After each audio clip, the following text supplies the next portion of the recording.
Hi everyone, and welcome to Small Talks with My Wellbeing. My name's Alyssa, I'm the founder, and I'm here today with Zelda, and we're going to be answering a very important question, which is, can I fully recover, or is this a lifetime's worth of work? So, fantastic question. You are definitely not alone in thinking that, so thank you so much to who contributed that question. And the short answer is that it may be a lifetime worth of growth and investing in your growth, but the things that you're going to be working through are going to be different. So for example, if it's anxiety or high stress that you're working through, as you invest in your growth and your learning and your development, the amount of stress and the amount of distress that you can manage is going to grow and change. So the exact same trigger that may have caused you a lot of stress or a lot of panic in any given chapter of your life may not be the same trigger over time, but as you go through your life, there may be new things that challenge you or push you slightly outside of your comfort zone or help you grow that next step further. And you may notice the same trends in your relationships, in your friendships, in your professional growth. For those of you who've had promotions, who've gone through different stages in your career, you've probably noticed that, okay, one particular type of thing or conversation might have been especially challenging in a given role or given part of your career. And then once you hit that milestone or got past that next thing, there was another challenge that may have felt that next level of opening your mind, pushing you past your comfort zone.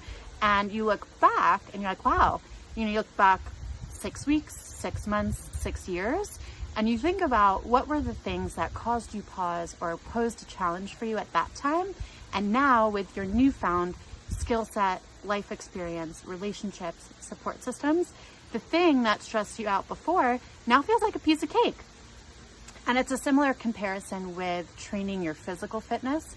So you might feel similarly if you train for marathons or half marathons or races. At a given point in the beginning, a 10K may have felt like it's a big challenge and it's a huge accomplishment. Then you start running half marathons, triathlons, Ironmans, and you look back and you're like, 10K is just the first chapter of this overarching goal. So I hope that you can keep that in mind. And I want to share a reminder as well that along the way, our journey looks a lot more like this, with a gradual trend upward than necessarily a very linear upward trend. And I'll share a quick anecdote from my own life, which is I happen to have a knee injury at the moment.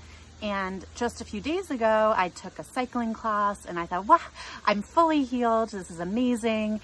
And then the next day, my knee was super sore. And though I was planning to go back on a run as someone who really loves running, I had to be really mindful and think, okay, I think my body is trying to send me a message. I don't think it's quite yet ready for exercise on exercise. So how can I take this lesson? How can I take this experience to see what's the long-term plan? What are the things that I really hope to want to achieve and receive and work toward?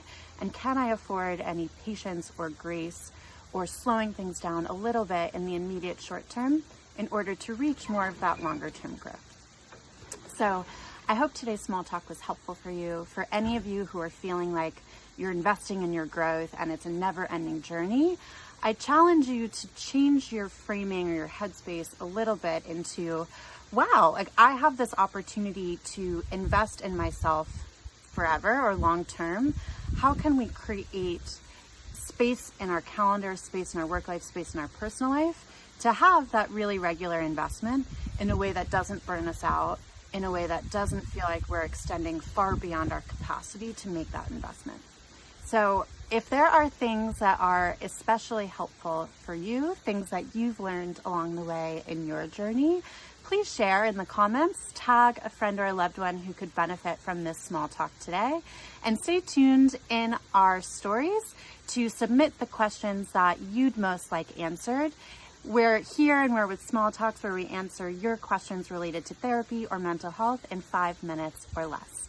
I look forward to seeing you soon and hope you have a great rest of your day.